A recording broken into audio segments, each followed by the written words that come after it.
Dragi prijatelji, večeras imam čast da u našem studiju Megaton Music ugostim jednog velikog, prije svega mog prijatelja, a drugog muzičara, kompozitora, vama svima poznati Ginge. Dobro večer, dobro došao u Megaton. Dobro večer svi. Kojim povodom? Da popijemo rakijicu ili? Pa da nešto drmnemo, tresemo na brzinu, a imamo nekog posla isto ovdje u ovim tvojim ovim kutijama, da napravimo neki zvuk koji će ostati ovako.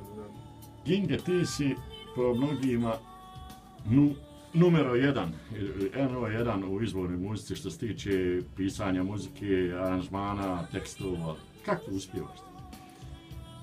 To je teško pitanje, ne znam ja, vjerujem kako uspijemo, to je onaj od ozgor pošalje, pa sad ja... Nešto ti se stvori slika u glavi i to je to, jel? Obično je to neka vizija. Jer znam da si napravio do sad, koliko ja znam, desetine, stotine pjesama. Oko 300 pjesama. Oko 300 pjesama. Drugim, osim mojih pjesama. Znam da ima dosta hitova, mega hitova. Ima previše hitova.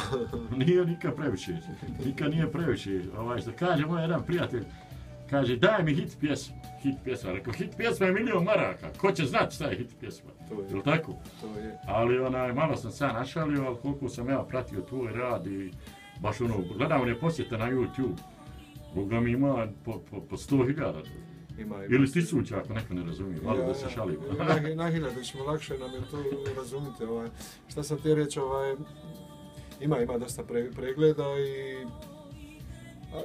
Teško pričati, to se ne znam kako da kažem, to je isto kao kad moram skidati odijelo sa sebe. Ja. Dobro, da mi reci, kad možemo očekivati novi materijal? Novi materijal bi trebao biti do...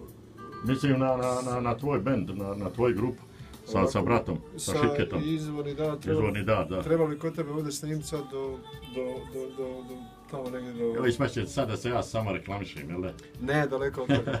Daleko od toga trebalo u Megatonu snimiti i onda trebamo pokušati izdati to do polovine augusta ili do Božića. Šta ti misliš, šta je bolje? Mislim da je najbolje da bude dobro. To su dobro. Pa možemo mi napraviti dobro.